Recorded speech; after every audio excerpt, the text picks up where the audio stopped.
चलिए दोस्तों, मैं लेकर आया हूँ आपके लिए एक स्पेशल सीरीज जिसमें मैं दे रहा हूँ आपको हर सब्जेक्ट के पेपर लीक करके, जिसमें मैं आपको बताऊंगा वे क्वेश्चन जो बोर्ड में हर साल रिपीट किए जा रहे हैं या बोर्ड में 1 साल छोड़कर या 2 साल छोड़कर रिपीट किए जा रहे हैं। मैं बता रहा हूँ आपको हर पेपर की वो जानकारी कि कौन सा क्वेश्चन कौन कौन से सन में आया हुआ है, जिससे आप बोर्ड में तहलका मचा देंगे। अगर आपने जो मैं करा रहा हूँ वो कर लिया तो आपके लिए बोर्ड 2024 बहुत आसान होने वाला है।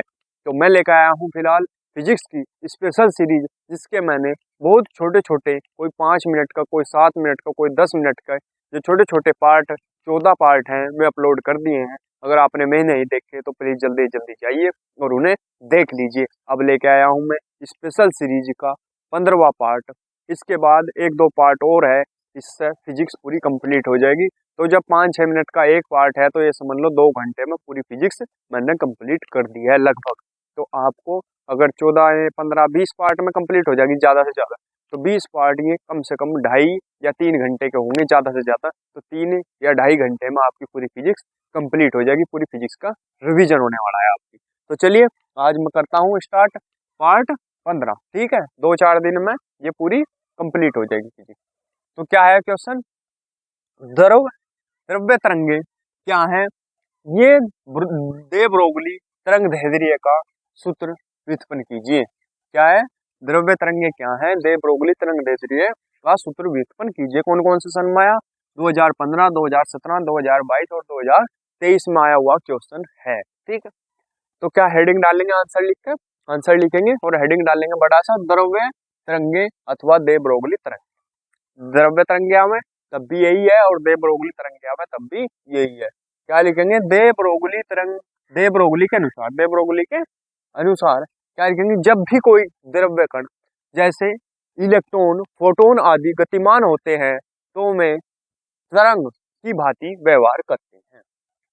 द्रव्य कणों से संबंध इन तरंगों को द्रव्य तरंगे अथवा दे ब्रोगली तरंगे कहते हैं। द्रव्य तरंगों की तरंग दैर्ध्य को दे ब्रोगली तरंग दैर्ध्य कहते हैं। जो द्रव्य तरंगों की तरंग दैर्ध्य होगी उसे क्या कहेंगे? दे ब्रोगली तरंग दैर्ध्य कहते हैं। ठीक है, अब हेडिंग डाल लेंगे अगला।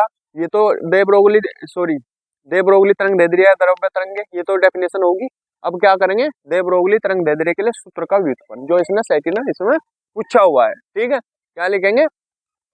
प्रकाश के क्वांटम सिद्धांत अनुसार या प्रकाश के क्वांटम सिद्धांत के अनुसार क्या होता है? फोटोन की ऊर्जा E बराबर एच न्यू या एच वी बोल लो इसे। ठीक है, अब फिर दूसरा जो फॉर्मूला है फोटोन की ऊर्जा का, आइंस्टीन के सापेक्षता सिद्धांत के अनुसार, वो क्या होता है? फोटोन की ऊर्जा E बराबर mc²। ठीक है, अब देखो जो दोनों E के मान है, ये भी E का मान है, ये भी E का मान है। ठीक है, तो दोनों E के मान बराबर कर लेंगे हम। देखो ये E का मान है, ये भी E का मान है। ठीक है, जब दोनों E के मान है तो ये आपस में भी क्या होंगे? बराबर होंगे। देखो mc² कहीं के बराबर होगा? एच न्यू के। ये हमने कर लिया क्योंकि दोनों E के मान है। ठीक है, तो mc² बराबर एच न्यू कर लिया, एच वी कर लिया। अब हमें निकालना m का मान। m बराबर क्या हो जाएगा? यहाँ से m बराबर हो जाएगा एच न्यू अपॉन ये जो c² है ये कहाँ चला जाएगा? इसके नीचे। ठीक है, ये इसके नीचे आ गया। अब हमारे पास जो फॉर्मूला होता है फोटोन का संवेग, फोटोन का संवेग P बराबर क्या होता है? mc। फोटोन का संवेग P बराबर क्या होता है? mc। अब m का मान रख लो। देखो यहाँ m की जगह क्या रखेंगे? एच वी अपॉन c² रखो। इस m की जगह इसका मान रख लो, तो एच न्यू अपॉन c² गुणा c। न्यू भी बोलते हैं इसे, v भी बोलते हैं। ठीक है, v वैसा सिंपल लैंग्वेज में है, असली नाम इसका न्यू ही है। ठीक है, अब देखो ये c का स्क्वायर है और ये c है, इस c से इसका स्क्वायर हट जाएगा। ठीक है, क्या बच जाएगा? एच न्यू अपॉन सी। तो p बराबर एच न्यू अपॉन सी, इसे मान लिया हमने इक्वेशन नंबर 1। कुछ नहीं है इसमें, बहुत सिंपल है। परंतु जो v बराबर होता है वो क्या होता है? c upon lambda. v बराबर क्या होता है? c upon lambda. अब जो v का मान है ये यहाँ रखना हमें समीकरण 1 में। ठीक है, v का मान कहाँ रखना? यहाँ। देखो v का मान समीकरण 1 में रखने पर रख दो तो क्या हो जाएगा? p बराबर एच तो यही, v की जगह क्या रख देंगे हम? c upon lambda. देखो c बटे लैम्डा, और c एक साथ इसमें पहले था, यहाँ नीचे था नहीं था। ठीक है, अब c से c कट जाएगा तो क्या आ गया? p बराबर एच अपॉन लैम्डा। अगर हम यहाँ से लैम्डा का मान निकाल लेंगे तो लैम्डा तो यहाँ चला जाएगा और p यहाँ आ जाएगा। तो क्या आ जाएगा? लैम्डा बराबर एच अपॉन p। यही क्या है? दे ब्रोगली तरंग दैर्ध्य का सूत्र है। लैम्डा बराबर एच अपॉन पी। स्क्रीनशॉट ले लेंगे इसका, आगे बढ़ेंगे फिर। चलिए दोस्तों देखते हैं अगला क्वेश्चन क्या है। अल्फा कणों के प्रकीर्णन प्रयोग के आधार पर रदरफोर्ड का परमाणु मॉडल लिखिए। इस मॉडल की कमियां भी बताइए। कब आया हुआ? 2018, 2019, 2020, 2022 और 2023 में लगातार आया हुआ। अगर किसी के पास 2023 का या 2022 का पेपर है और वो ये बोल रहा उस पेपर को देख के कि ये 2022 या 2023 में या कोई से भी सन में ही आया हुआ नहीं है, तो मैं आपकी जानकारी के लिए बता दूं कि यूपी बोर्ड के जो एक साल में कितने सेट बने, 7 सेट बनते हैं, उनमें सातों के सातों सेट आपके पास नहीं होंगे। तो इसलिए ये ना सोचें कि 2023 में ये लिख रखा है मैं झूठ बोल रहा, ये आया हुआ नहीं है। तो ये आया हुआ है। ये अगर आपको देखना कि 2023 में 2022 में आया हुआ तो आपको पूरे के पूरे अनसोल्ड पेपर लेने पड़ेंगे। जो मेरे पास है, मैंने 7 से 8 सालों का के जो अनसोल्ड पेपर है उनका अध्ययन करा, तब जाकर मैं ये सिलेक्टिव क्वेश्चन ये बता रहा हूँ आपको कि जो बोर्ड में हर साल रिपीट होते हैं या एक साल छोड़ के या 2 साल छोड़ के रिपीट किए जाते हैं, जिससे आपका बहुत बढ़िया फायदा हो जाए और आपका टाइम बचे, एक्स्ट्रा ना पढ़ना पड़े। ठीक है।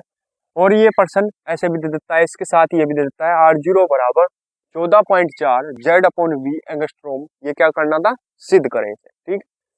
तो चलिए क्या लिखेंगे इसमें? बहुत कम लिखना। और कोई ये कहता हो कि ज्यादा लिख के ज्यादा नंबर मिले, ऐसी कोई बात नहीं होती। लिखना कम और लिखना ऐसा कि जिससे एग्जामिनर पर प्रभाव पड़े बहुत अच्छा, और लिखना बिल्कुल सही। ठीक है। पेज पेज भरने वाला ये सिस्टम है, ये बहुत गलत है कि पेज भर के आ जाओ और नंबर मिल जाएंगे, ऐसा कुछ नहीं होता। ठीक है। अगर सही लिखोगे तो सही नंबर मिलेंगे, बहुत अच्छे नंबर मिलेंगे। तो चलिए स्टार्ट करते हैं आंसर इसका। क्या लिखेंगे हेडिंग में? रदरफोर्ड ने अपने प्रयोग से निम्नलिखित महत्वपूर्ण तथ्य प्राप्त किए। ठीक। इसमें 5 तथ्य हैं, 5 ही लिखेंगे। बुक में बहुत बड़ा दे रखा, उसे पढ़ने की जरूरत नहीं। जो ट्यूशन में टीचर पढ़ावे मैं भी बहुत ज्यादा लिखवाऊँ। ठीक है। तो क्या लिखेंगे इसके? ये मेन है, मेन 5 पॉइंट है, ये याद रखने बस। नंबर 1, परमाणु का अधिकांश भाग अंदर से खोखला होता है।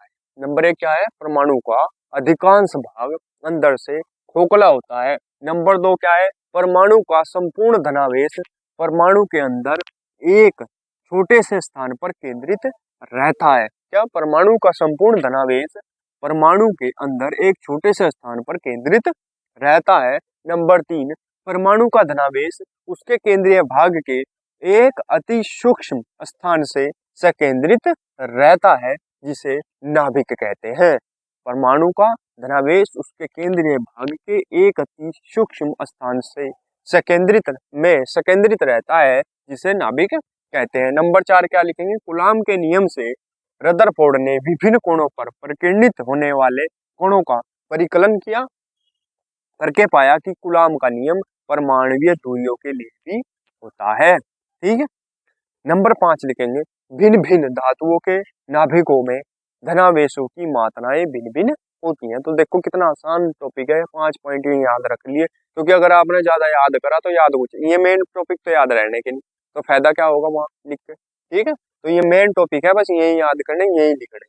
अब आगे ये वाला सिद्ध करना हमें। R0 बराबर 14.4 Z upon V A angstrom. तो क्या हेडिंग डाल लेंगे? नाभिक से निकटतम दूरी। क्या है? अल्फा कण की गतिज ऊर्जा काय के बराबर हो? अल्फा कण व नाभिक निकाय की स्थिति ऊर्जा। ठीक है। तो जो अल्फा कण की गतिज ऊर्जा है वो कितनी होती है? 2 इलेक्ट्रॉन वोल्ट बराबर अल्फा कण व नाभिक निकाय की स्थिति ऊर्जा क्या है के बराबर होती है? 1/4πε0 2e गुणा जेड ई अपॉन R0, क्योंकि जो अल्फा कण पर आवेश कितना हो? 2e है। ठीक है। अब देखो ये 2e से तो 2e कट जाएगा। ठीक है। अब स्क्रीनशॉट ले लो इसका, फिर आगे बढ़ेंगे, इसे आगे करेंगे। 2-3 लाइनों का ही, ज्यादा नहीं। चलिए दोस्तों आगे देखते हैं।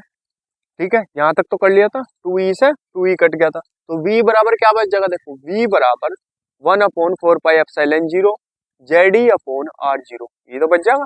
ठीक है। 2e तो गायब हो गया, यहाँ तक कट गया। अब तो अगर हमें R0 निकालना हो, देखो ये v बराबर है, अगर R0 निकालना हो तो ये R0 तो यहाँ आ जाएगा और v R0 की जगह आ जाएगा, तो वही हो गया R0 बराबर 1/4πε0 जेड ई अपॉन वी। ठीक है। ये R0 की जगह क्या आ गया? v, और v की जगह R0। ठीक है।